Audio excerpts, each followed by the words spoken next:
and you can tell it's real because it looks so fake.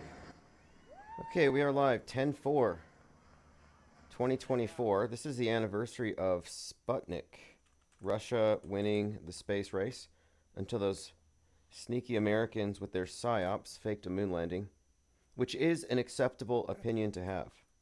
You couldn't have that opinion a few weeks ago, but now that Joe Rogan is of that opinion, and a rom-com with Scarlett Johansson came out with Channing Tatum, making fun of the idea that, yeah, we had to fake the moon landing because the space race.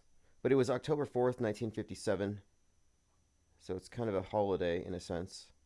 The beginning of the space age. 67 years ago today, Soviet satellite alarmed the world. So I want to point something out here. I was doing this review of Megalopolis and how it ties into this Russian satellite, which changes the world. And in that case, it's a Russian satellite falling to Earth, 9/11ing Megalopolis. But when the movie came out, there was a, quote, real Russian satellite in space that busted into 100 pieces and caused the astronauts to go into shelter on the space station. But there's a mirror here. We're approaching this significant anniversary, and the life change or the world changing event of Russia putting something into orbit does seemingly correlate with the Russian satellite precipitating the end of the age in Megalopolis. So there's some kind of a connection here, so it's worth pointing out. And I don't know if it's a joke, but there was a movie called Sputnik that came out in 2020. The same week, a Russian movie, the same week that Putin released Sputnik, the vaccine, and won the inner space race, the Vax race. Sputnik 2020, a return from space with a little something, a creepy Russian sci-fi, takes its title from the famous satellite the Soviet Union launched in 1957. If you haven't seen it, it's about aliens that exist as a form of virus that you catch when you're in space. You bring them down to Earth. They take up residence in your esophagus, and while you sleep, they crawl out and they find a victim, and they scare the victims because they feed off the stress hormones. So when you're looking at 2020, this coming out, it has a lot of this kind of adrenochrome-esque element to it. So it says here, he's determined to separate Constantine and the creature since they developed a symbiotic relationship. Yes, the symbiotic relationship in the esophagus, the cosmonaut benefiting from the nutrients while Constantine has made impossible recoveries. But it goes on to say, this is the part that ties into the adrenochrome story.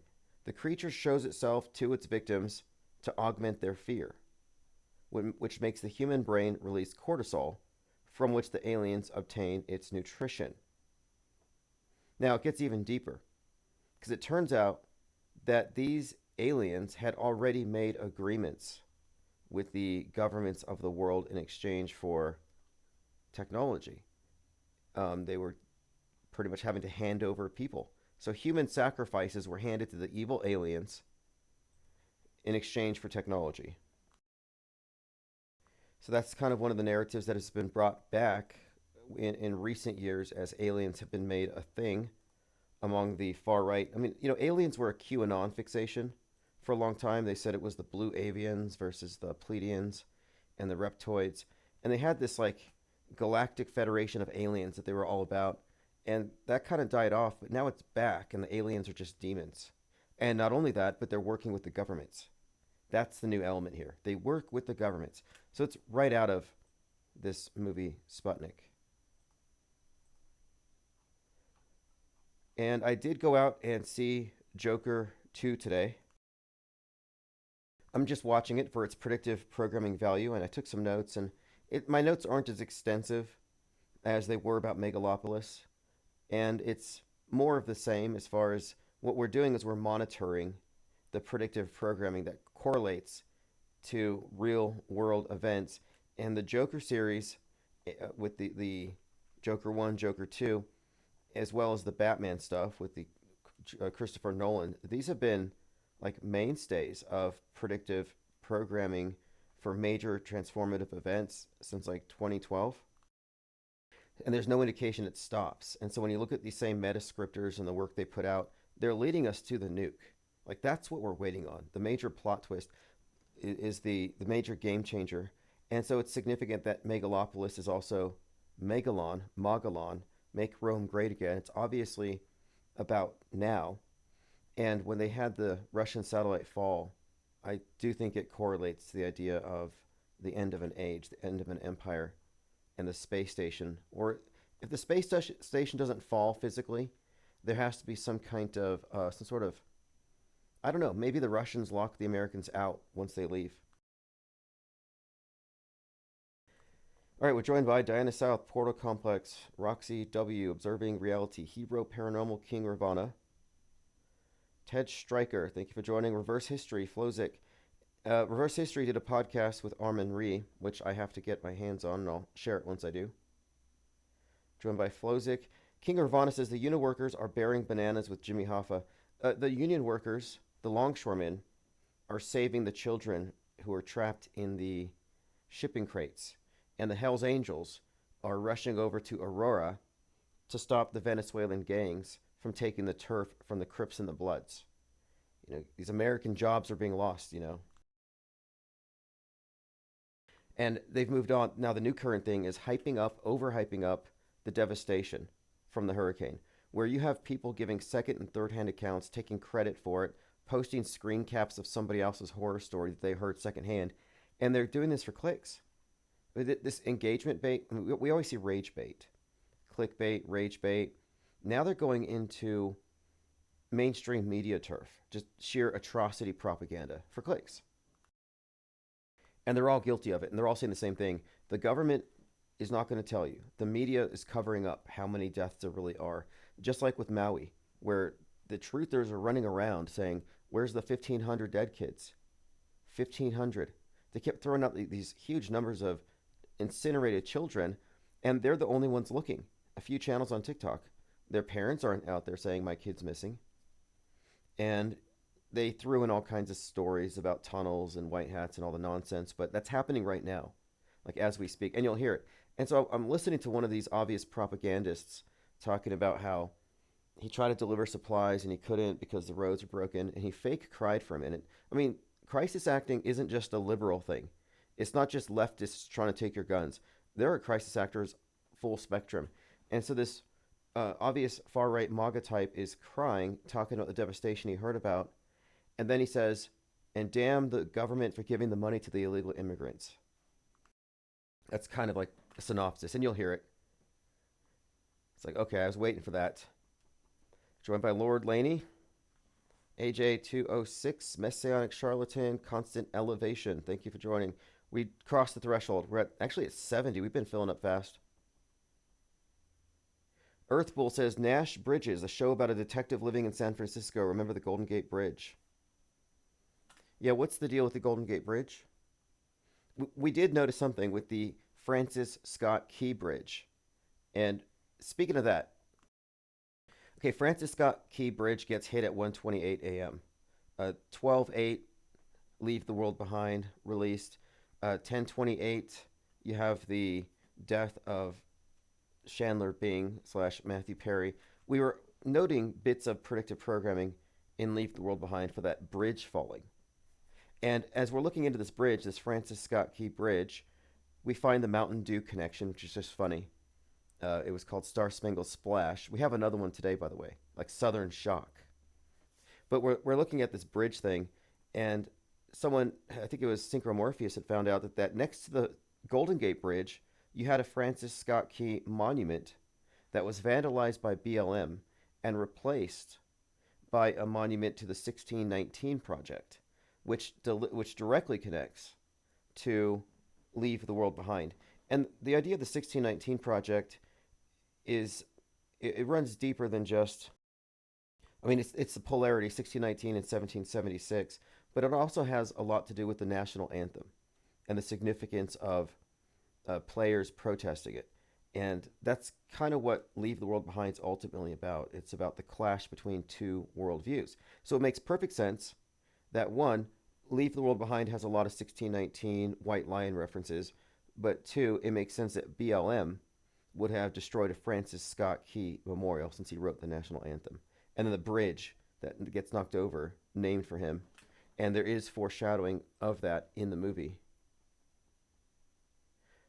Okay, let's see what else we have here. Lean Dion, Swirling Spices saw Joker 2, just got back. Yeah, I just got back a little while ago. I'm not going to do a full review at this time. I'm still thinking about it because there's a lot to think about. I mean, obviously, there's some things with this movie, the timing of its release, that correlates to the regular news and the drama. You can't separate it from Trump. You can't separate Joaquin Phoenix from the bigger meta-scripted narrative. These are really important characters, and these, like Joker, of course, 2019 preceded the riots of 2020 and kind of foretold what was to come. So I'm watching it with that in mind. But the tagline is, "The world is a stage." And it did vacillate between delusion slash dream, and then these two versions, the Joker version and then the mental patient version, Arthur Fleck. But I think a lot of it had to do with toxic relationships, narcissistic personality, and enabling, and a lot of that stuff. So I'm going to have to put some more time into thinking about this movie. But I had to see it because there's going to be clues. I did take notes. There are going to be things in there that directly relate to what is going on in the world today. YouTube emailed me. They extended shorts to 3 minutes. So I need to do a series of shorts on a number of these topics where there's a lot of detail that I don't want to have to repeat very often, and maybe I can kind of summarize some things. Like the concept of the predictive programming proxy, of actors in a movie or game or a book that are actually preparing us for the advent, the arrival of some future persona, historic personage, like Tom Wolfe's book, Charlie Coker. That was predicting 2024 Trump specifically, but the book came out like 20 years ago. So Trump didn't exist in this form when that book was written. But you look at the movie and you can see how it's deliberately tailored to be Trump, so you could refer to the fictional version as a predictive programming double or proxy. And we have a list of these things. And what I want to do is I want to consolidate all the different instances where you have Trump represented in various capacities. Like I was talking about the season 1, episode 12 of Sopranos, where Tony Soprano has his ear shot and he has the bandage. And we've correlated that with a lot of the stuff in The Godfather and in Francis Ford Coppola's latest movie, Megalopolis. But if you have any comments on Joker 2, I'll open up phones. There's quite a lot. Again, with these movies, they're dense, and I'm not quite sure 100% on this one what the overall messaging is, but there's some deliberate references to Travis Bickle, and I don't think you can separate it from the ongoing thing with Trump. Remember, they were filming this courthouse scene outside while Trump was inside on 4/4/2023, which was Heath Ledger's 44th birthday. A lot of interesting alignments there, but it may contain some foreshadowing in what happens in that scene. And I'm not going to dole out any spoiler alerts at this time. I'm going to take some more time to think about it, and then I'll publish an article. Lean Dion said, New York Post headline, the narrative also that all the money went to the illegals. Yeah, that's a huge part of the story right now is Ukraine, Israel, and illegals are taking the money that should be going, and they're calling it a white genocide. I've heard this phrase, a few people are saying, it's because the government hates white people. So this is being used for white grievance. I mean, I do believe there's rain, and there are floods, there are natural disasters, and people die horrible deaths. And there's devastation, and many don't recover. It's terrible. But to go on top of that, and then say, my buddy's best friend's uncle has a friend who's in the SEALs who was over here at this thing, and he saw this, and because of this, I'm going to say it's this much. It's like, what the hell? You have people saying that it's thousands more dying every day than the government saying they're pulling bodies out of houses, but it's always third, fourth, fifth hand information. 6 degrees of separation. 6 degrees of separation. And they're trying to describe what's happening And all they're doing is they're getting sympathy clicks. It's like vampirism. Like these are emotional vampires. I think they feed off it. And I'll play some clips. Let's watch some pretty terrible crisis acting here in just a minute. Was Joker good? I think it was good. I think that Joker, the character, is a very broken and disturbed character. I mean, I think that's what he's meant to be. Not someone to idolize. As far as an anti hero, I just think he's really screwed up. But this movie really delves into the cause of it, and he's a tragic figure, and I can see why people have sympathy for him. But the purpose of this movie, I'm still trying to unravel. So, just a quick recap: Robert De Niro was killed in the first Joker, and De Niro was Travis Bickle, who Joker is based on, and Travis Bickle's the assassin. So we have these interesting connections that we've been going through, which is why I had to come watch it today. And 10/4, this is also the date. 10/4 has some significance. It's very much like 8/4. Oct is 8. So it has this overlapping with a lot of the same code. And the judge getting hit with the gavel, yeah, that's very much reminding me of that sheriff killing the judge last week. That's all over the news. So there's something going on here, and it centers around the courthouse. In fact, I think it might be foreshadowing something coming up. I'm going to pull up my notes before I get too deep into it. Tom Smith says, would you say predictive programming is done to pre-program the reaction? Yeah, that's what they're doing. Is one, they're putting things into your frame of reference, into the realm of possibility, so when they tell the lie, you think it's true. But then two, they're planting the narrative frameworks so people react in predictable ways. Case in point, Butler, Pennsylvania, 7/13. Now, Trump got shot there for political reasons. They did the magic trick there because of its location. But if you think about it, look at the narratives around it. One, Trump gets shot while talking about illegal immigration. So there's that. But then the stuff that gives it away as pre-programming people's reactions is the Secret Service were dismissed as DEI, as women, as too short, as too scared. That like these claims that were these like almost like it was set up this way because they knew that most of Trump's followers would say, "Oh, what are they doing out of the kitchen?" Like they were basically writing the script here to control the reaction. So instead of noticing how fake the shooting was, they're talking about the women who couldn't protect Trump. And that did become a big narrative, and I'd predicted it would be one of the main ones. And then it would also feed into the inside job. Did somebody want this to happen? But every element to that event was done to steer people into talking about very aspects about it in predictable ways without ever questioning its basic authenticity. So there's definitely narrative plants. They're planting narratives in advance, steering our reactions. Joined by Pippi Langstroth. Swirling Spice says, I also think it was good and very sad. Yeah, I think it's going to be talked about quite a lot into the future. I think there's a lot to talk about with the movie because it describes this interesting phenomenon where somebody with a persona that they've developed, a protective personality, someone who created something because of a traumatic past, this thing gets more or less it becomes the center of their attention. You talk about narcissists and their self-centeredness, but what enables it are other people. And in certain relationships, they have this mutually enabling relationship where they're actually building each other's worst aspects up. And that's kind of what you're seeing here. And so it's kind of interesting to watch this relationship between these two characters, Joker and Harlequin. And it's not a new thing. This has always kind of been the basis for it. But it makes me wonder about MK Ultra, for example. The idea of trauma-induced mind control.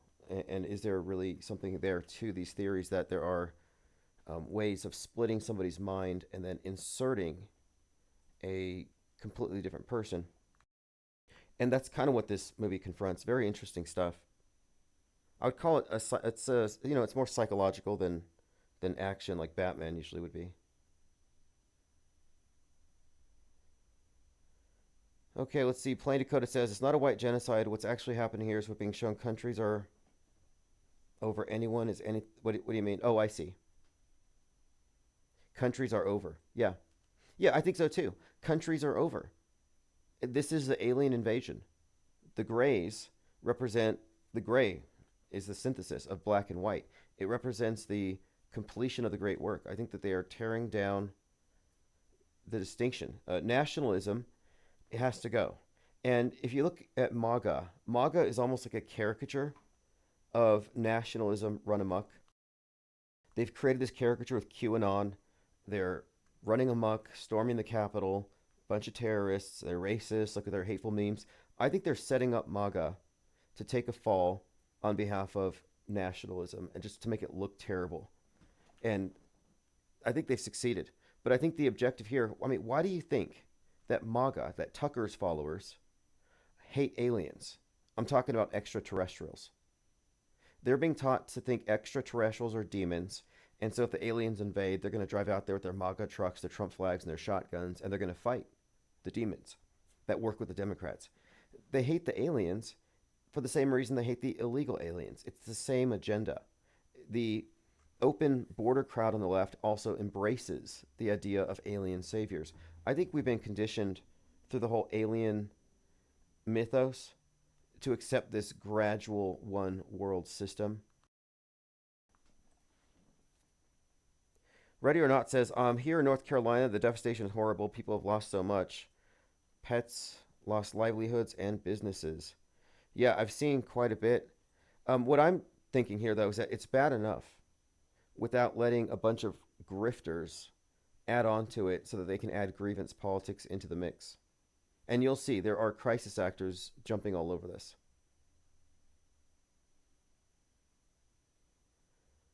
Okay, let's see. Steve Green says Joker and Diddy link. Yeah, I saw that. Warner Brothers told Diddy to stop wearing that costume.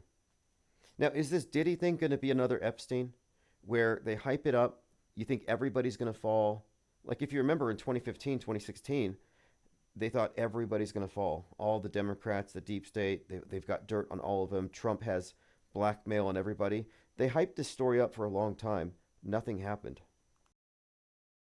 I mean, we do have a video of Diddy kicking some lady in a hotel, and a lot of videos of him obviously high and gropey. He groped Mike Tyson, and Mike Tyson moved. It was like I was like, okay, there's something there, I think, but at the same time, is it going to be anything at all? Or is it this another distraction, sort of like the Epstein thing, where it ends up being a nothing burger?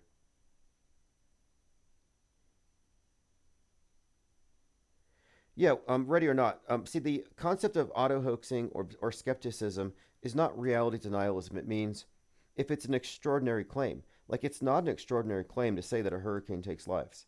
It's not an extraordinary claim to say that a heat wave is going to cause people to die in their homes. So you don't automatically say in these instances that it's meets the standard of, or it doesn't reach a high enough standard on its own, where we have to actually be super skeptical about it. However, you do have to keep in mind Maui, 1,500 missing dead kids incinerated by direct energy weapons. Turns out there was nothing there. So I'm really cautious about where I get my news from. And I'm not believing that it's somehow American patriots fighting FEMA to deliver goods and illegal aliens are sabotaging it. Like there's like all these other stories that are coming in. I'm waiting for them to report on the longshoremen and the Hells Angels showing up to deliver goods. So I'm just very skeptical about a lot of the claims when people want to attach themselves to this stuff. I mean, do you remember Brian Williams? Brian Williams claimed that he saw bodies floating down the street in Katrina from his hotel.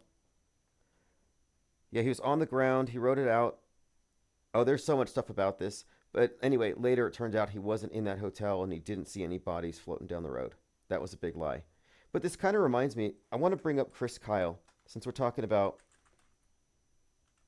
propaganda attached to real events. So Chris Kyle is, I believe, the inspiration for Kyle Rittenhouse. This American hero, U.S. Navy SEAL, 4 tours in the Iraq, and he had a record for body count. I don't know how high it was. I'll pull this information up. But the thing about Chris Kyle is I also think that he's a huge liar. And I don't know if the 160 confirmed kills for which he got the Silver Star were real. And he's dead now, so there's no way to know. But listen to this. I find this to be kind of hoaxy. It says, in 2013, during a late-night drinking session, Chris Kyle drove to New Orleans after hearing about looting in the aftermath of Katrina. He brought a sniper rifle, got on top of the Mercedes-Benz Superdome, shot a number of armed civilians they said were making trouble. According to the report, Kyle claimed to have shot 30 people. Another recollected Kyle asserting that 2 men had shot 30 between them. A third person didn't recall the specific number. So this story was later discredited. There's no evidence that Chris Kyle was on top of the Superdome shooting looters. And you notice that shooting looters isn't a thing anymore. You can't get away with that. Kyle Rittenhouse is reviled. They don't look at, I mean, he's not seen as, he's called a murderer by a lot of people. Chris Kyle also killed 2 men at a gas station, he claims. He said they tried to rob him, but he drew his weapon and shot them both, and the police let him go. And he said he often got emails from police officers thanking him for, quote, cleaning up the streets. There are a number of these stories. These are like tall tales, all fake.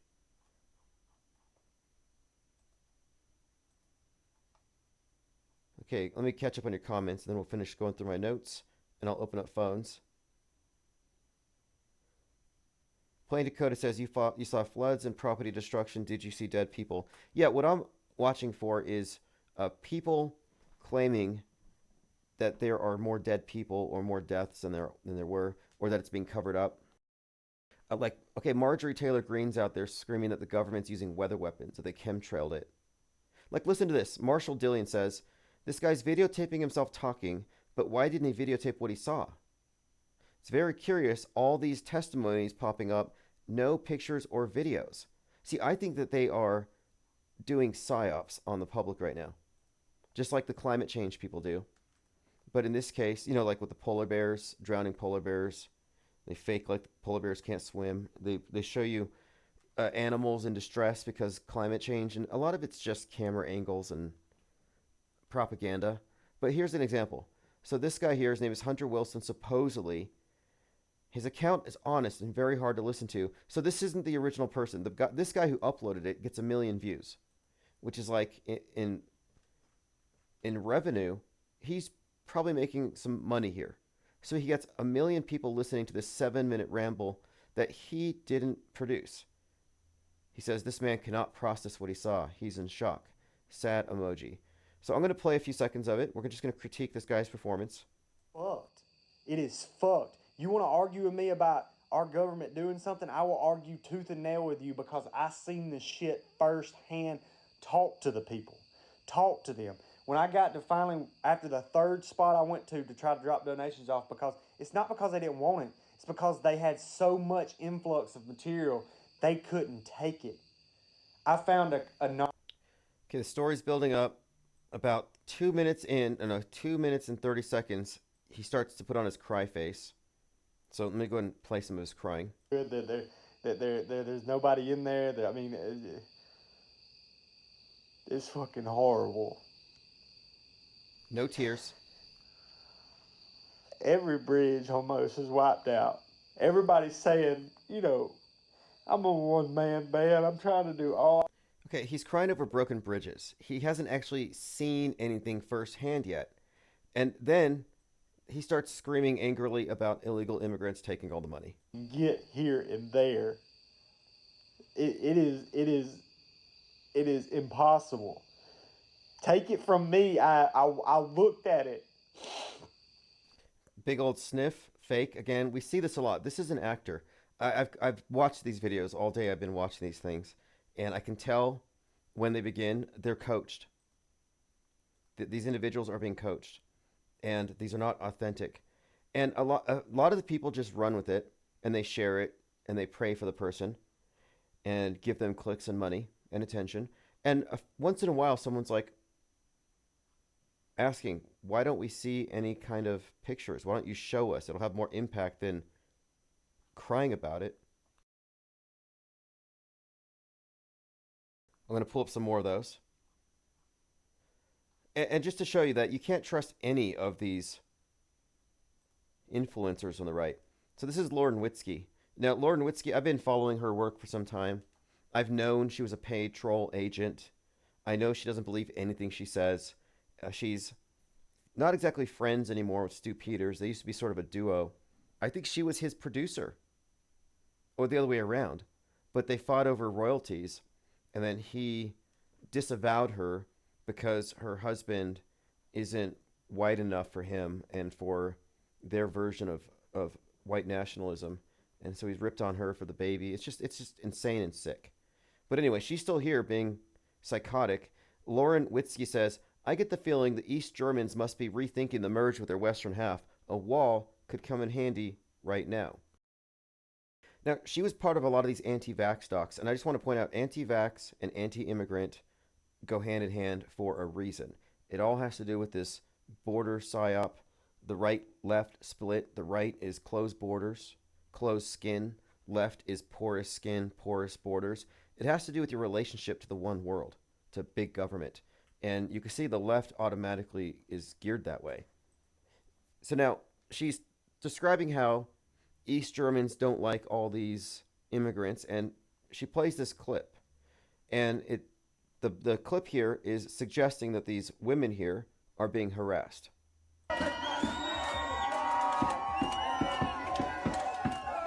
So a lot of the people in her chat are angry. So I scroll down, I do a little more research because I don't believe anything I see. And it turns out, no, this has nothing to do with it. They were communicating with the anti-riot cops outside. They weren't terrorizing German women. They were interacting with people outside, and the women had something separate going on that weren't even connected to it, if you look at the broader context. But you won't see any of these influencers correcting themselves. It's almost like they're giving these clips. These are cheap fakes. I think they're giving these clips in a folder. Like they all belong to a Telegram, and they're all confidential informants. They're all FBI. They're all Fed instigators. And they're told, hey, spread this, spread that. They're propagandists at this point. Propaganda mules. Okay, here's Marjorie Taylor Greene. They can control the weather, she says. And she's doubled down on this. They don't believe in climate change. They say, oh, climate change is ridiculous. Man can't control the climate. And then the next thing you know, well, you do have HARP and chemtrails. Okay, she said, you can control the weather. It's ridiculous for anyone to lie and say it can't be done. The map of the hurricane affected areas with an overlay of electoral map by political parties, and it could affect the election, she warned. Greene's remarks came to be known as the Jewish space laser remarks, despite she insisted she never actually said that. But yes, she's being ripped on for this, and I think it's a ridiculous claim. They'll say cloud seeding. I heard people say they're cloud seeding us. That they did cloud seeding to create a hurricane. No, hurricanes happen. Okay, listen to this. This is just one example. Patriot Takes post this. Quote, no helicopters are rescuing people in North Carolina. I heard a lot of people saying that they're blocking helicopters. The truth of it is, North Carolina National Guard had 146 flight missions and extracted 538 and 150 pets. So they're lying at this point. The truthers are lying and they're exaggerating things. But why? By the way, here's the Mountain Dew Southern Shock. Yep, we have found that Mountain Dew is a consistent source of predictive programming and tends to foreshadow natural disasters. And, well, one of them said pitch black. We're waiting for that one to come true. But there are people out there right now who are just going out of their way to exaggerate it. So here's an example. Kevin Corbin said, will you all help stop the conspiracy theory junk floating over Facebook and the internet about the floods? For example, they're saying FEMA's stealing money from donations. Body bags are being ordered. Bodies are not being buried. The government's controlling the weather from Antarctica. And the government's trying to steal lithium. That stacks of bodies are being left at the hospitals and on and on. This is a catastrophic event. It's the largest crisis event in the history of North Carolina. The DOT has deployed workers from all over.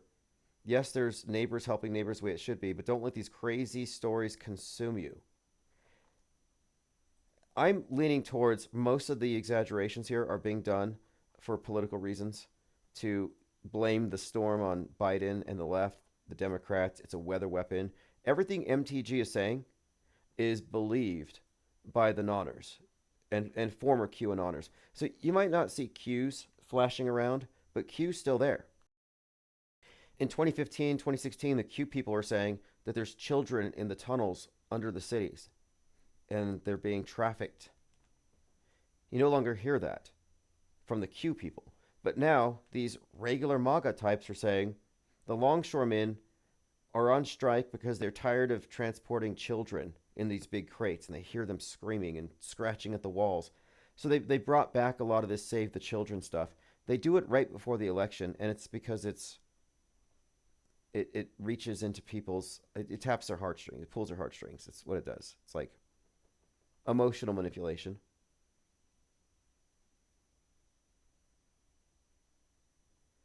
Okay, let's continue. Want to catch up on your notes, and I'll open up phones if anybody has any comments on the Joker movie. Like I said, it does contain quite a lot of the same type of symbolism, predictive programming, and it's worth exploring, but I'm kind of interested in figuring out the storyline and how it involves trauma-induced dissociative disorder. Very interesting overall. And Joaquin Phoenix is an interesting actor. You know, we talk about directors, meta-scripters, and we point to numerous directors like the Nolans who are overly, like, just very well represented in fake news events that they foreshadow. But Joaquin Phoenix is one of these actors whose roles are also very much well represented in future fake events.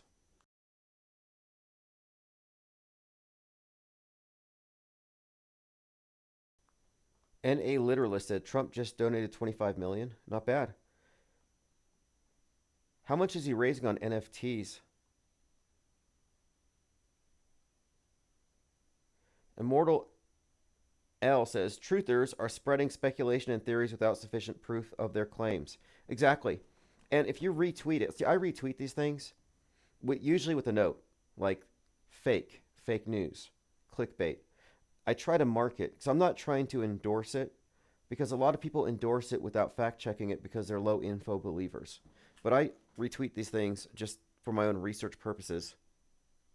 Yeah, they've been saying, and a literalist, they have been saying that these shipping containers are full of trafficked children and that the longshoremen are tired after all these years of hearing these children scratching at the walls and screaming for help.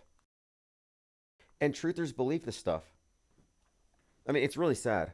Trutherville is pretty sad. It's worse than mainstream media. And truthers these days are propaganda mules.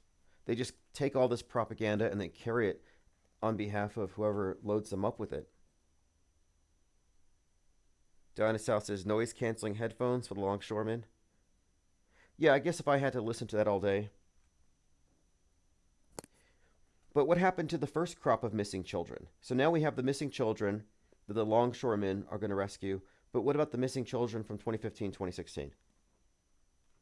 Are they all registered Democrats now? They grew up under the care of the deep state, so they all lean left because they've been indoctrinated.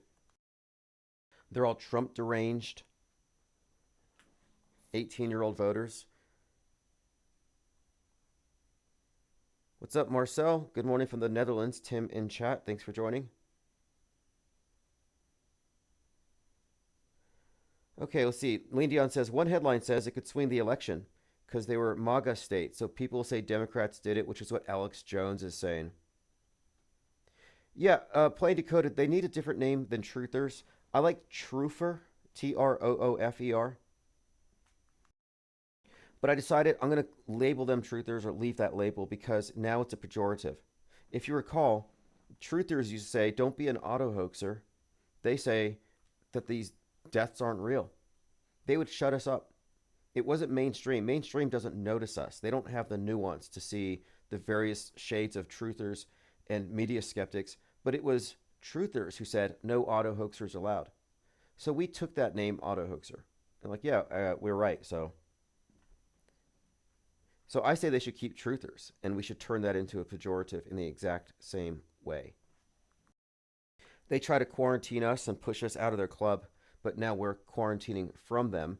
But we do need to define what trutherism is, because it's the alt media, controlled opposition, and it's the acknowledged media. The difference between like what we're doing and what we'll say like an Alex Jones does is that he gets censored, he gets banned, but he's acknowledged because he's the acknowledged anti. Those who are skeptics who recognize the fakery don't even get noticed or even reported on. So we don't exist in their fictional MSM universe.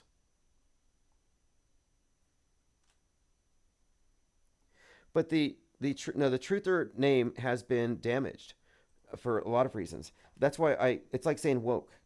Like a few years ago, you could have said I'm woke, but now you say woke and it means grievance against America, grievance against the systemic oppression, etc. You buy into a whole worldview with wokeism, and trutherism is alt woke. You can use the term, but you're mixed in with a lot of people who have sacrificed truth for clicks. My third eye says, where's the sound of freedom guy? Why isn't he saving the screaming children? It's because he's human trafficking. This guy is such a terrible person. The anti-trafficking hero. This is so funny. No, it's not funny because there's victims, but basically, Tim Ballard is being sued by a lot of the women that he took with him on his human trafficking raids because he would tell them in great detail how to groom themselves and how to dress and how to behave so they could pretend to be his wife undercover. But then he took it further. He tried to get more out of them and put them in really bad positions, but he technically was trafficking these women in order to exploit them. Tim Ballard's work on sex trafficking became the basis of the hit movie Sound of Freedom, but a series of women have exposed him as a predator. And also the Mormon Church disavowed him. You know, his name, Tim Ballard. Ballard was associated with some important person in the Mormon Church, and he insinuated he was descended from that. Well, no more. No, he had kind of a quiet fall from grace. I watched that movie. I reviewed it, and I didn't believe any of their hype. I didn't believe that they were actually rescuing anybody, and it seems like what they actually were doing is staging it. Like the guy's just doing psyops. There's nothing really more to it. Lane Dion says quoting Alex Jones, they used a weather weapon against Trump. You know, Elephant Tusk says to enroll at the Infinite Plane University College of Auto Hoaxology and Skepticism. We actually do have it. I haven't promoted this very much, but I'm going to start producing these 3-minute shorts, and I can include them in this format. It's called Teachable, but I have the IPS Institute for Advanced Media Deconstruction. We have courses covering mind war inoculation, media literacy, PSYOP deconstruction, metascript analysis, course features, concise informative content, glossaries of terms with each course, and audio versions of each course read by the author. And I have a sample page that describes the distinction between believers and knowers, auto hoaxers, auto believers. If you want to sign up at the IPS Institute, it's still just ground zero. But it's going to be expanded upon with every new publication. So there's a link. And it is meant to be a way to fast track people into the basics of what we're talking about, so you don't get mixed in with Trutherville. And you don't want to be. Here's why. For every person who can't figure out a loaded question and reject a bad claim on that basis, for every person that can see through it, there's 10,000 that can't. And if we say to the people who believe in chemtrails, hey, we're going to open up the tent here, you can join us skeptics. Well, now you have people who might be skeptics in a lot of areas, but they also have a major vulnerability which renders them anti-skeptical and then outnumbers us. And we don't want to be outnumbered by the confused. We don't want to be outnumbered by the scared or the triggered. My third eye says, I tried to watch that movie. I made it halfway and got bored. What movie are you talking about? Are you talking about The Joker? Because you missed out if you didn't stick through it. It's kind of a musical, but I really can't say too much about it now. I have to think about it again because I think it's rather profound in certain ways. It might be insightful even. I'm interested to see what psychoanalysts have to say about it. Yeah, phone's open 505 510 4226. Plain Dakota says, can I get a PhD in autohoaxology? You know what I have to do is complete the course. I have to write the second part. I'll publish that, but eventually we will have some kind of certification, and based on your level of certification, you will be given further access. Like, I like the idea of having the IPS PsyOps department reactivated, the Black Wrench. And you may not have heard about it because our vetting process involved you have to be known in person first. But we had a lot of interesting ideas we have yet to implement. But I want to make sure that we have a way of screening people out if they're not serious. We can't let any moles get in. And moles, as in people who aren't operating from an off-world stage perspective, won't be able to navigate that stuff. You can't fake it. Some things you can't fake. You can say, I don't believe in pandas. You can say everything's fake. But these are low-quality claims. These are low-information beliefs. These are not equivalent to what we're actually doing here.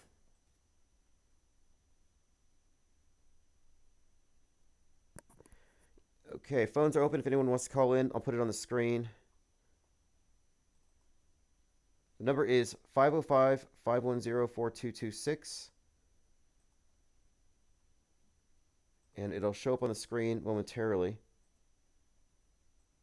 It's supposedly there, but it must be hidden behind something, or I have to change the color of the font. That's what it is. Okay.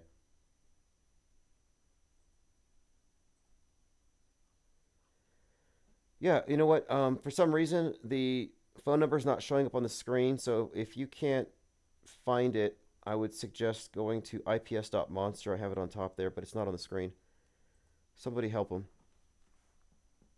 Anxie said, so that lady that told AOC we need to eat the babies was a troll, or was she serious? She was trolling. She was trolling. That was great. She did not break character, and she stuck to it. She was so committed to that AOC didn't throw her out, but treated her kind of gently. And she's like, yeah, you know, we do need to eat the babies, but now, it was rather clever. Infinite Plane Radio. Hey, Tim, it's Hero Paranormal. How you doing? Hey, what's up, Hero Paranormal? Thanks for calling. Yeah, I also got to watch The Joker today, and I thought it was very interesting. Not what I expected at all. And I'm wondering if it isn't sort of like an allusion to more or less even the ear incident with Trump. And what I mean by that is obviously that incident appears to me to be more of a ritual. And have you heard about this ritual where you take off the shoes? And it's, I don't want to throw any shade on it. Wait, hold on. The shoe thing. Okay, because Trump's shoes came off, and the first thing before he said, fight, he did say, where are my shoes, right? He kind of was overly concerned about his shoes. Like, why would you be worried about that at that time? So it could have been a prop. But what's your take on the meaning of the shoes? Because they seem to show up at a lot of psyops as well. And, shoes are kind of like a mainstay of psychological operations. You always see a single shoe posing for the cameras at every major psyop. It's a tell.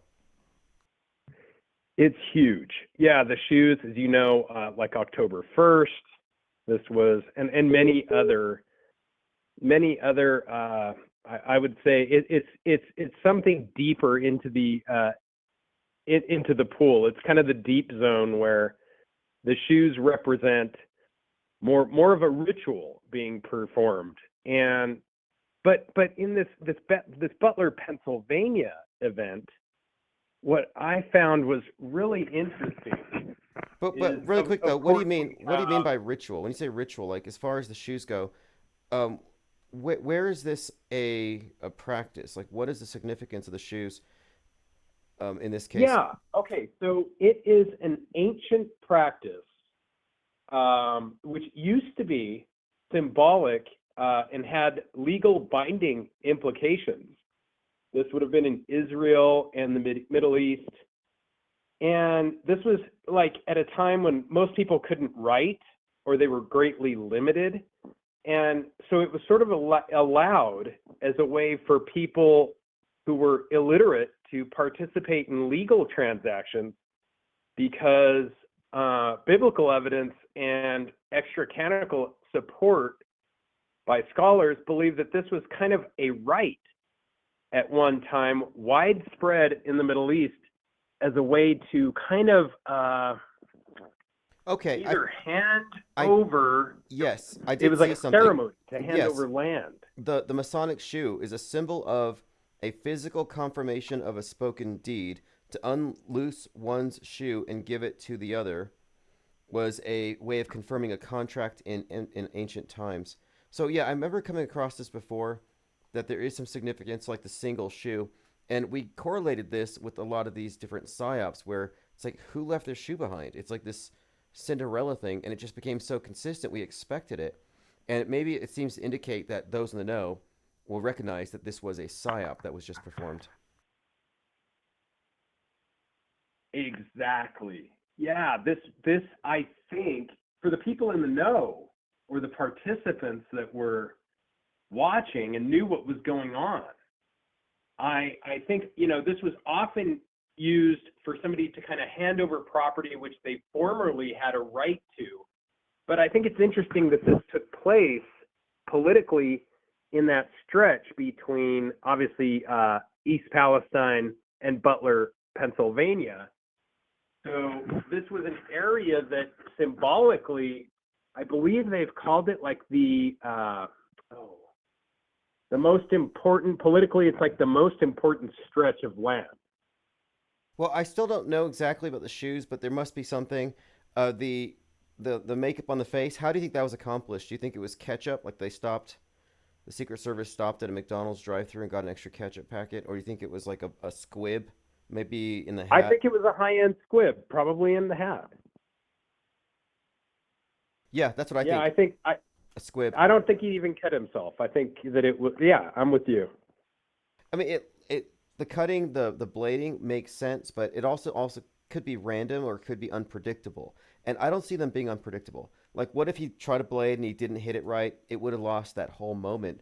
I don't think they would take that risk. So it's far more likely to me that he had some kind of a blood packet or squib and he applied it there on the ground, or one of those individuals pretending to be Secret Service is a makeup artist.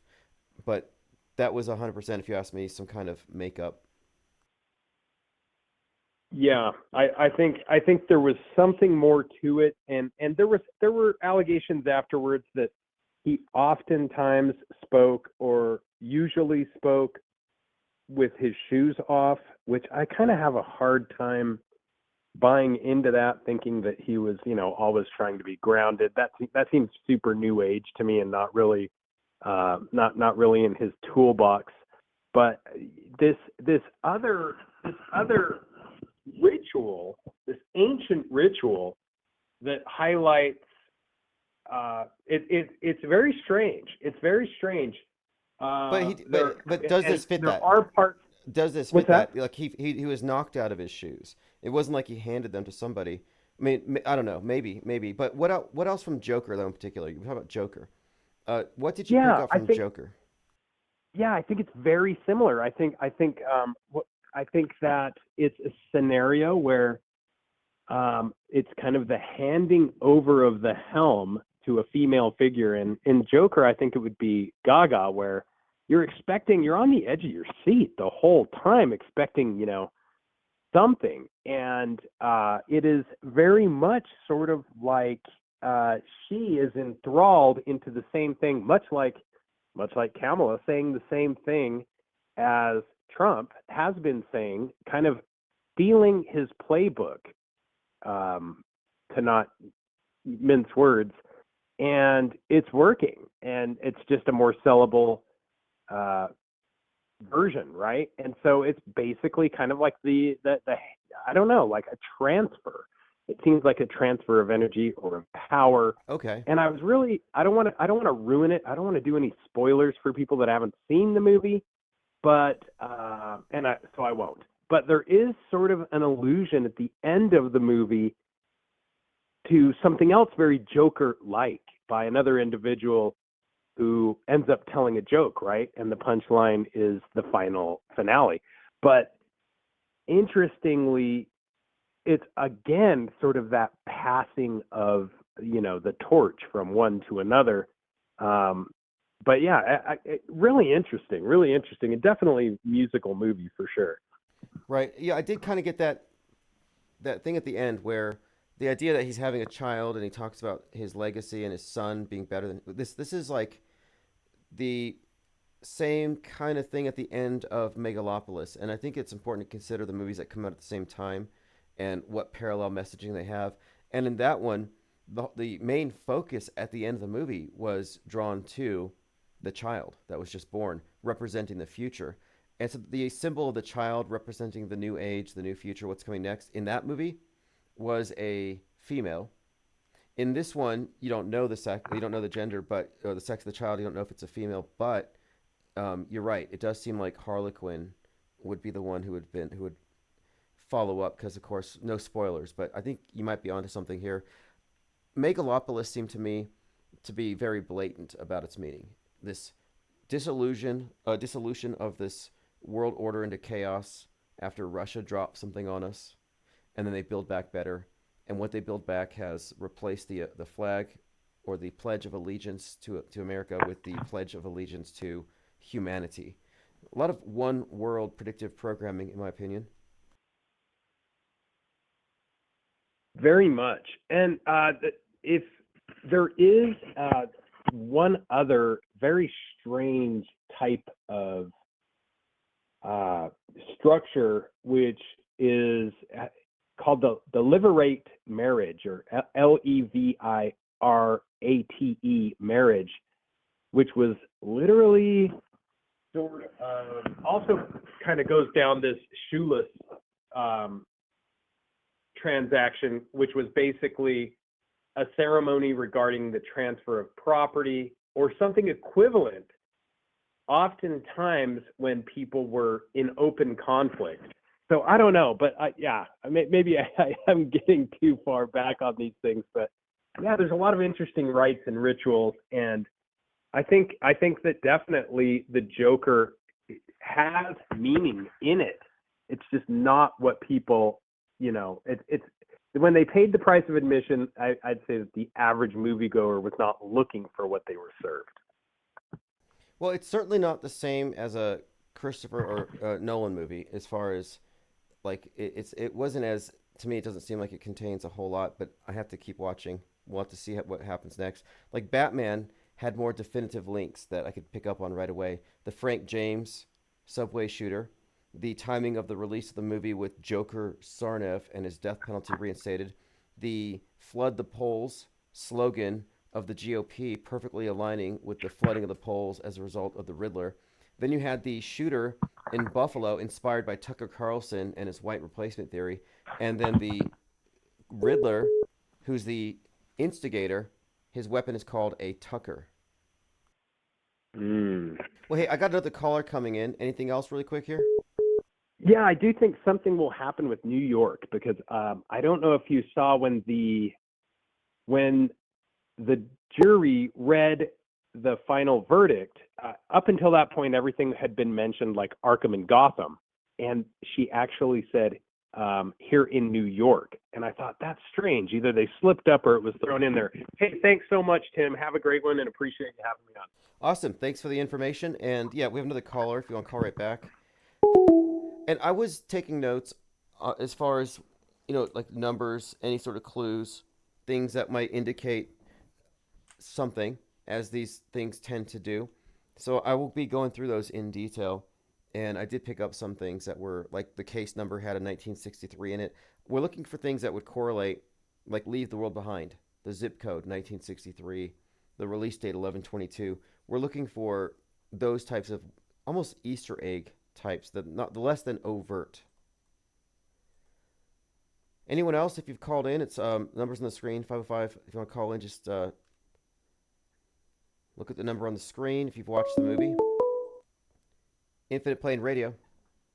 Hey, dude, this is Jurassic. Hey, what's up, Jurassic? Hey, I was trying to call you yesterday, but you didn't take any calls. What? Because I heard you say something that I wanted to get clarification on. But before we talk about that, let me just ask you this. My prediction for the Rocket Man thing is tomorrow, right? That's why I'm live right now. In fact, I want you to reiterate that for everyone here. I think you should reiterate the details because tomorrow is 8/5, and Trump will be in Butler.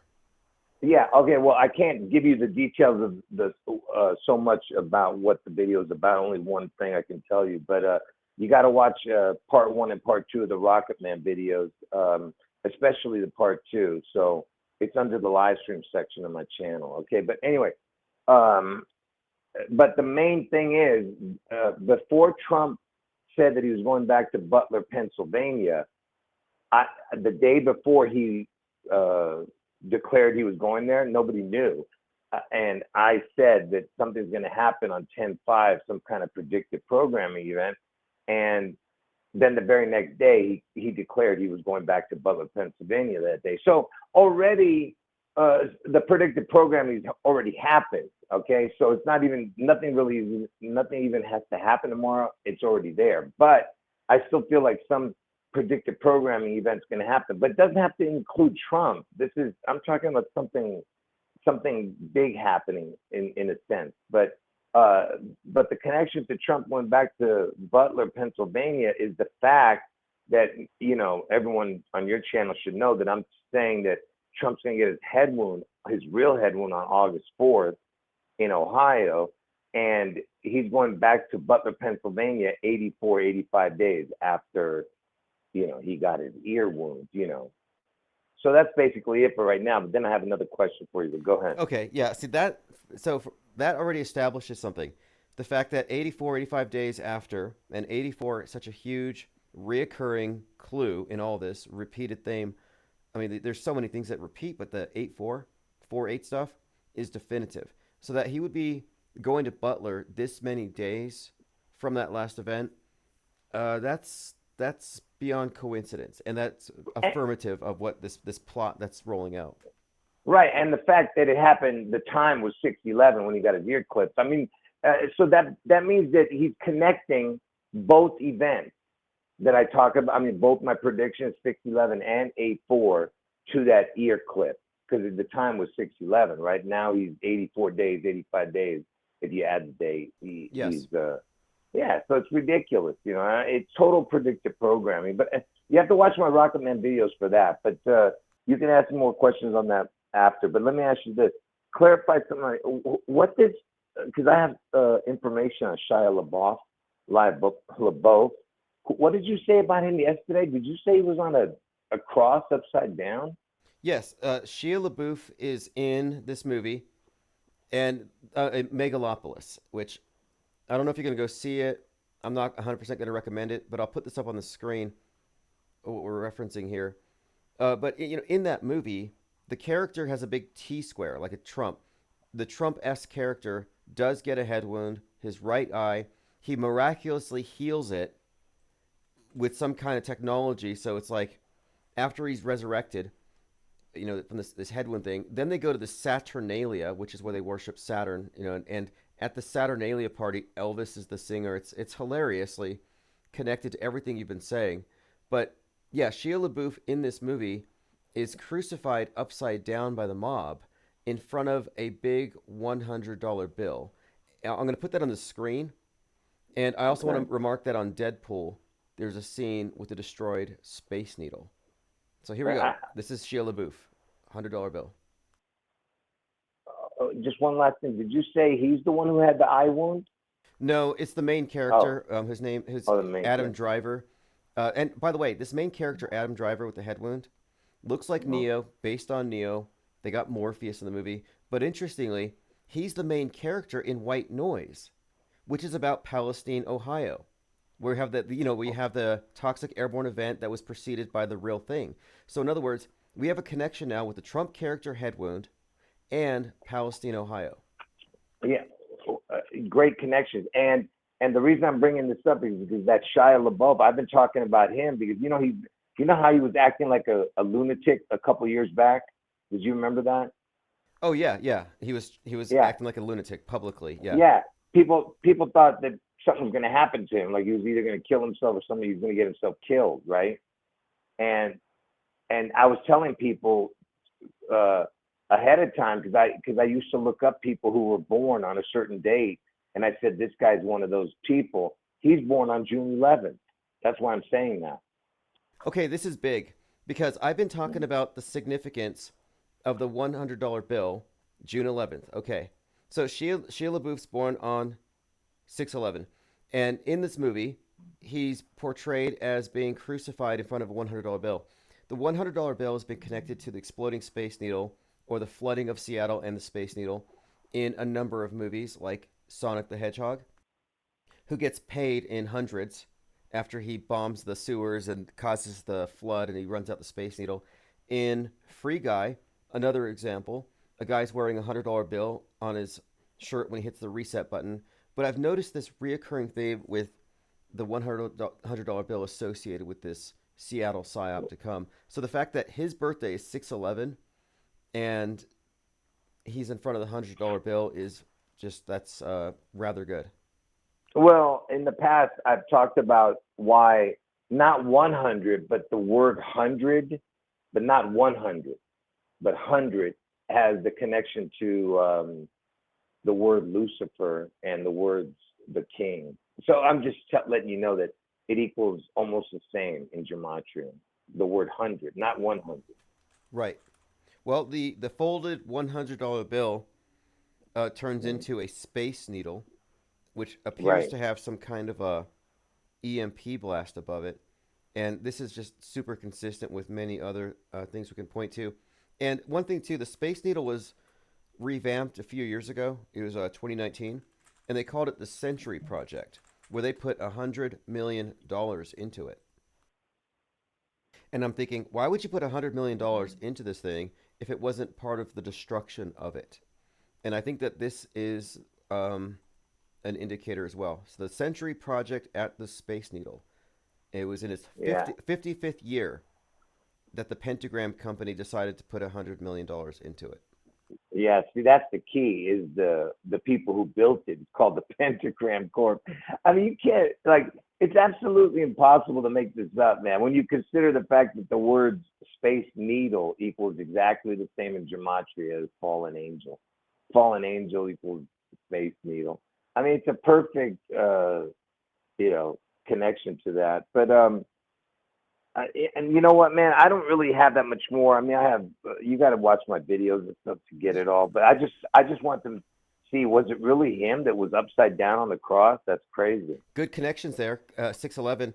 And I want to just reiterate this really quick for anyone who didn't catch it, because this is a big deal.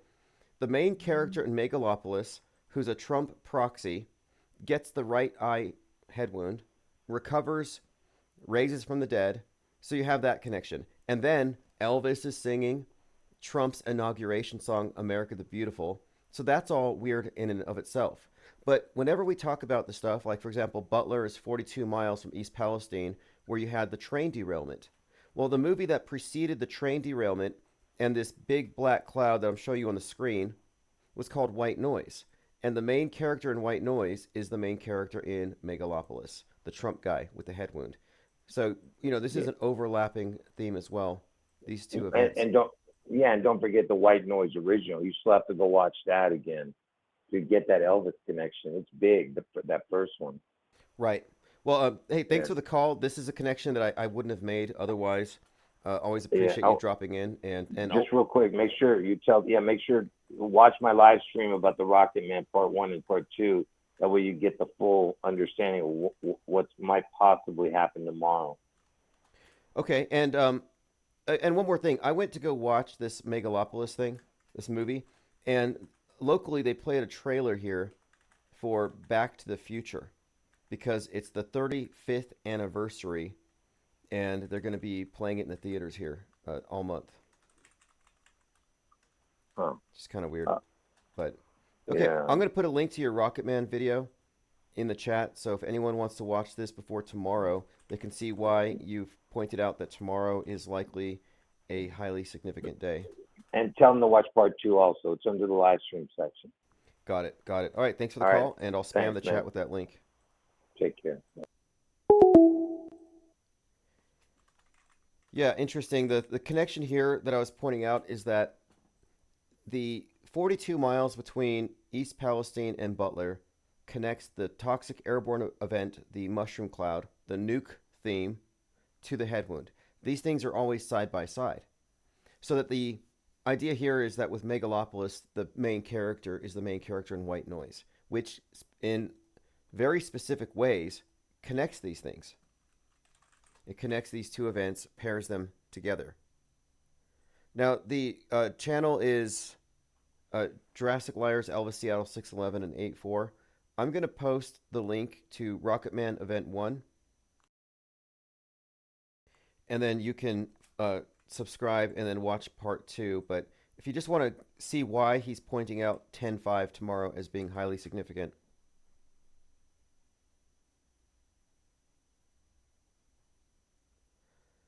Okay, going through your comments. Diana South says Mussolini was hung upside down after his countrymen killed him.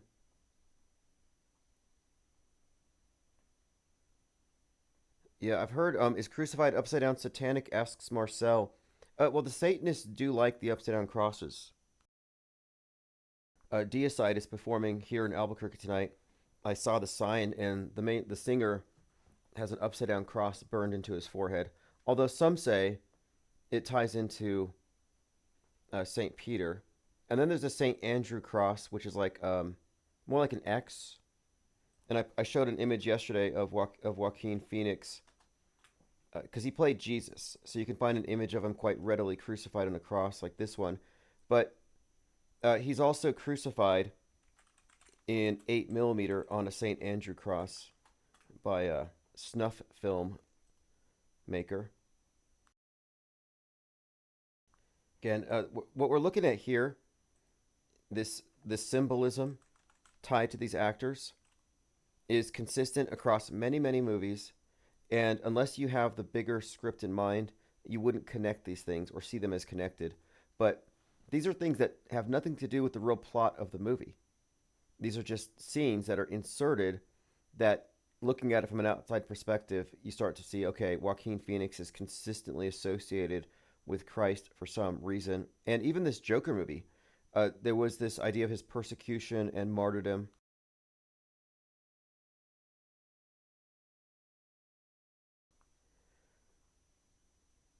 Back to the Future had 116 on the Twin Pine malls. People flipped it and connected it to 9/11 says plain decoded. Yes, that's right. Yeah, Back to the Future has plenty of predictive programming for 9/11 and Donald Trump, whom they portray as Biff Tannen. And if you do any research on this series, Biff Tannen is based on Trump. The future villain, Biff Tannen, is based on Trump. Now, what's interesting about this is that Trump right now is essentially Biff Tannen. Back to the Future writer says bad guy Biff was based on, and I think Biff Tannen is a way of referencing Hiram Abiff, the recipient of the fatal head wound, the resurrection ritual in the Masonic lore. And many have said that Biff Tannen looks like a mashup of Donald Trump and Elvis Presley. And I kind of agree with that as well. Michael J. Fox compares Trump to Biff Tannen. Even Michael J. Fox goes there.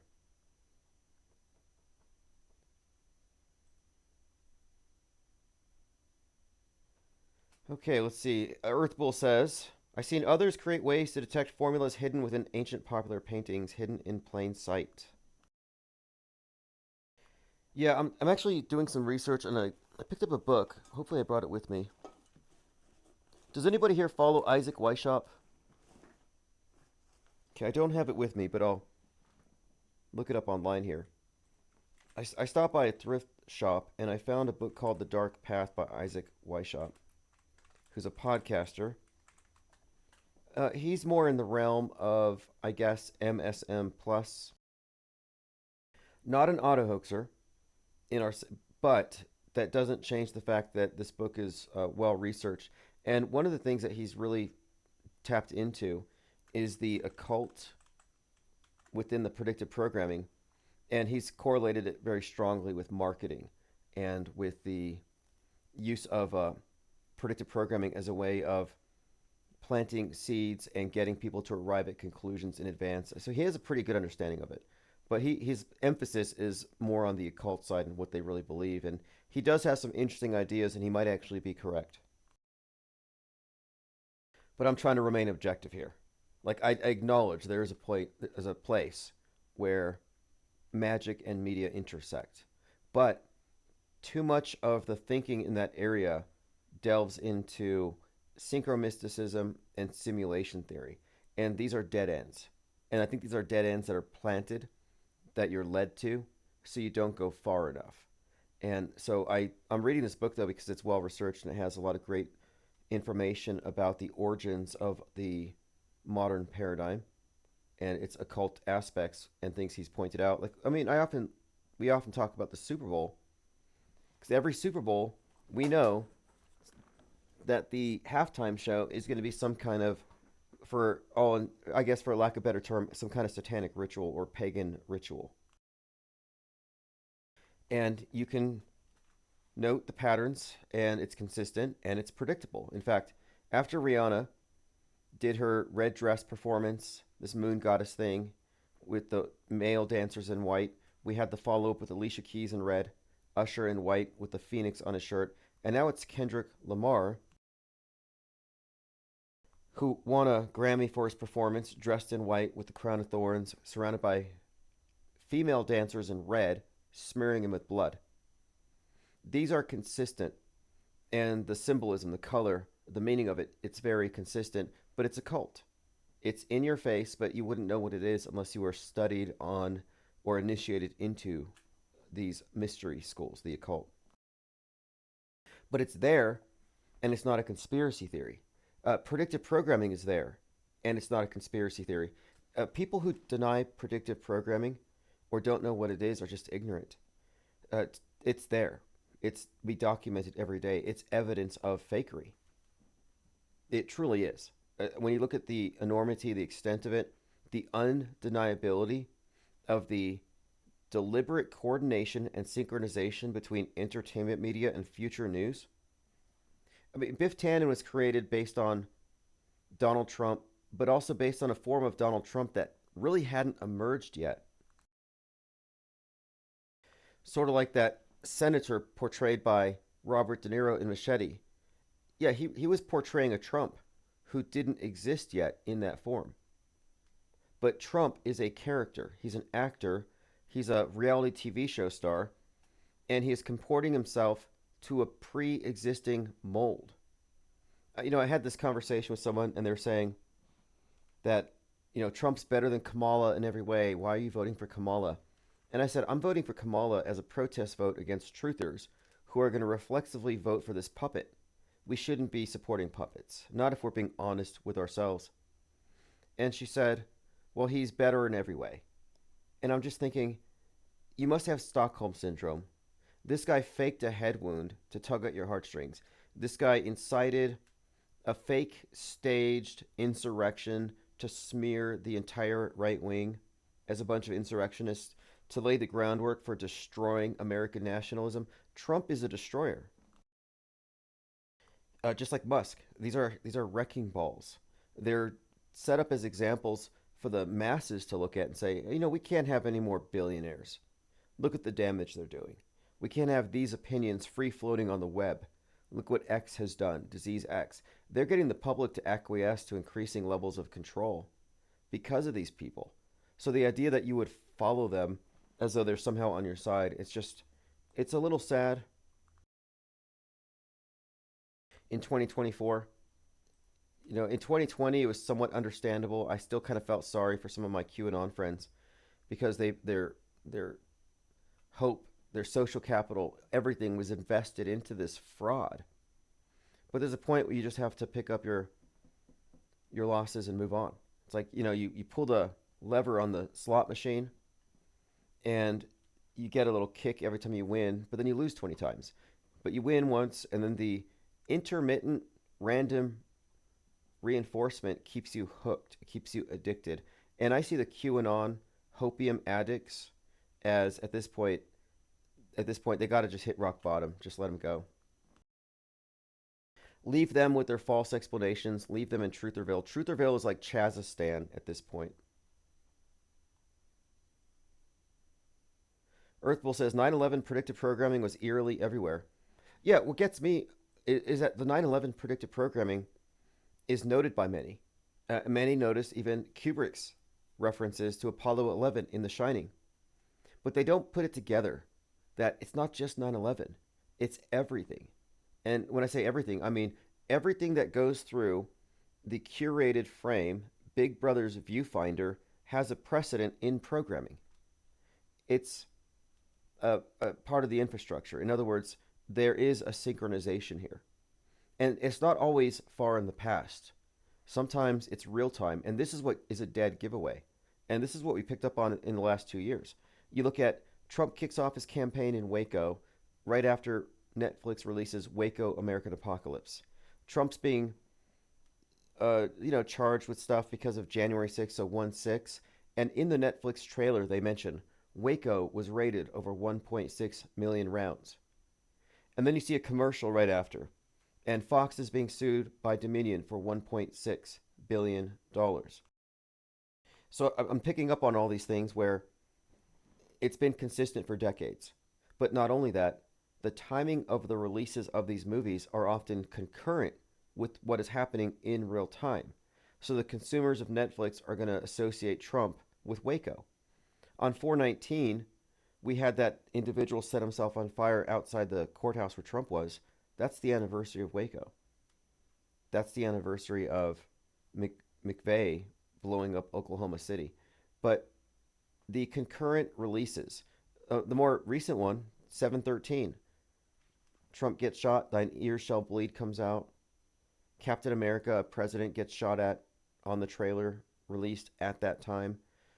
Assassination Run, season finale, 4/8. The Boys, they had to change the name because the Homelander, based on Trump, has blood on his face and he's smiling at the camera, having survived an assassination that took someone else's life or something in that story. It was so close, they had to change it. So the predictive programming is there. It's also concurrent. It's also true that they use reinforcement after the fact. And people will conflate things. They will remember the movie version of something as evidence of it having happened. Lean Dion says, Isaac has good work on esoteric and occult in Hollywood especially. Definitely not an auto hoaxer though. Yeah, same thing with a lot of these other writers. Like, he's writing about revelation of the method and stuff, but I understand, because the best possible explanation we had for the occult stuff and the eerie coincidences was the synchro-mystic explanations. Those are the explanations they want you to take, though, because it leads you away from the truth, which is it's fakery. And the idea that these are satanic ritual sacrifices loses its punch when you find out it's a bunch of actors. So the MSM plus explanation is nightmarish. So instead of, some kid with problems shot up a school, now it's the school is shot up by black ops in homage to the devil to feed the Democrats' bloodlust and to feed Molech or something.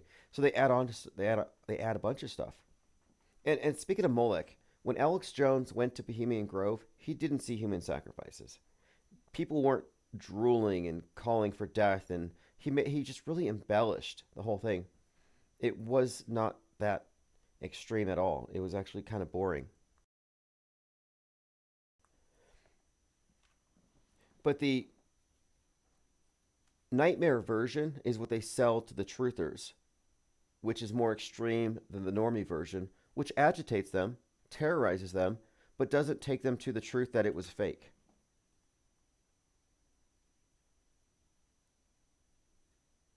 Earthbull says, people choose to be ignorant because they fear the unknown, but the power is the people. We outnumber the controllers. Yes, that's absolutely true. There are some great quotes from Dune that I often reference, Frank Herbert, because I think that some of these movies, even this Joker movie, where it says the world's a stage, they kind of give away the truth about how things work and what they really know. But he wrote this thing, we're talking about Frank Herbert, about how people are taught to believe things and not to know things because the belief can be manipulated. And that's absolutely true. The mass media is not there to inform people, it's there to conform. Big difference.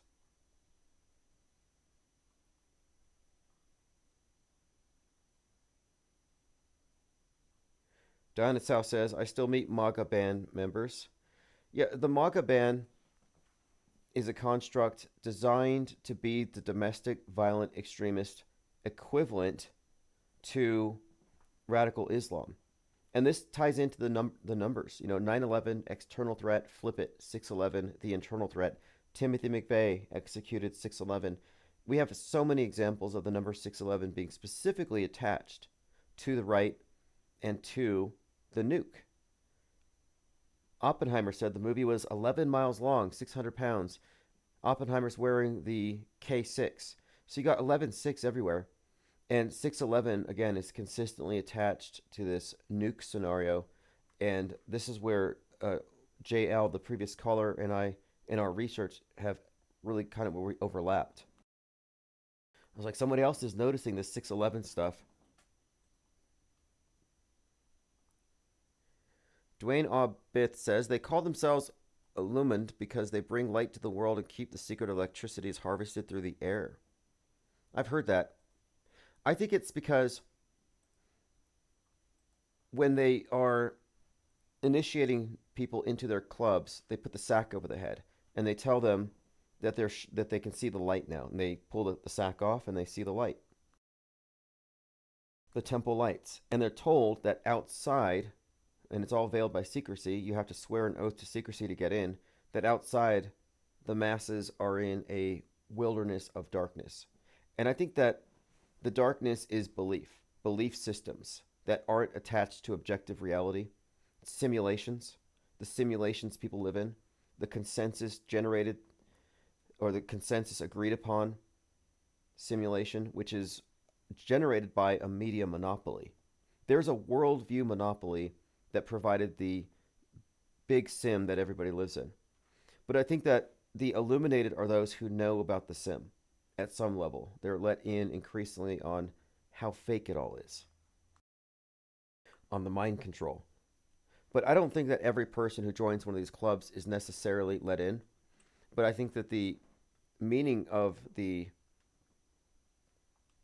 symbolism is ultimately about constructing a worldwide consensus view that is ultimately malleable by the power elite, by the illuminated.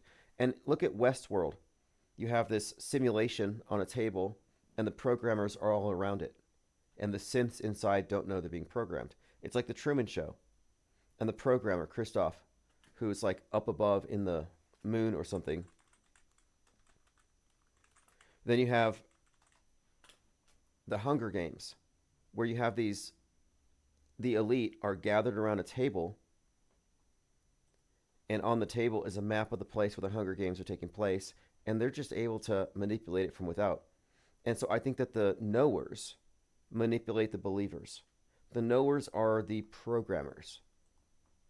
Let me play this clip. This is Christoph from The Truman Show. All right, Christoph, let me ask you, why do you think that Truman has never come close to discovering the true nature of his world until now? We accept the reality of the world with which we're presented. It's as simple as that. The Hague for Christoph. It's as simple as that. And that's true. And not only is it true, but this, as we call it, the sea of irrelevance, there are so many competing, contradictory belief systems that there's no real reality testing. You can pretty much believe whatever you want. It's that subjective. I mean, anything but flat. But they give you certain parameters. And as long as you stay within those, you're not a threat to the system. So if you have the alt media, it's for the people who don't accept the mainstream. But it's really just alternative shadows on the wall. It's not outside of the box. Appreciate the calls and the comments. Tomorrow should be a big day. I'll be watching, and we will be live much earlier tomorrow, just based on these seeming alignments. And I put a link below if you want to check out the video by JL, so you can get a better idea of why he's looking at tomorrow as likely some kind of a signifier. And this is not prophecy, nor are these random guesses or the result of some fallacious reasoning and extrapolations like the sharpshooter fallacy. These are educated guesses. These are educated guesses based on the recognition that you can look at predictive programming as a predictive model.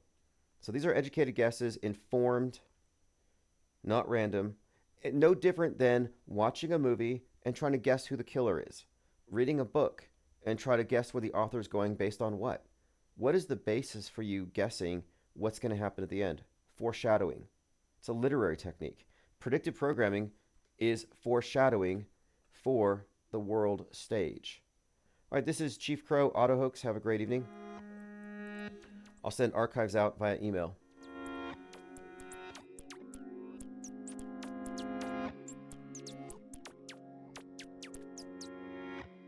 I'm on Auto Hoax, and it feels so good. You just auto believe everything like I knew that you would.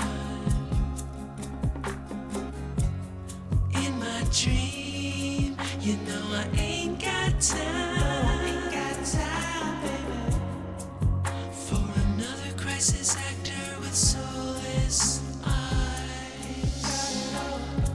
My buddy and me. Telecommunications active 1996. 96, y'all. Gonna filter your eyes and scrub your mind. The weatherman, he's just another bad joke. You can be a doomed little donkey like Eeyore. I'm gonna be an auto hoax, and it feels so good. Yeah. You just auto believe everything like I knew that you would. In my dream, you know I ain't got time, baby, for another crisis actor with soulless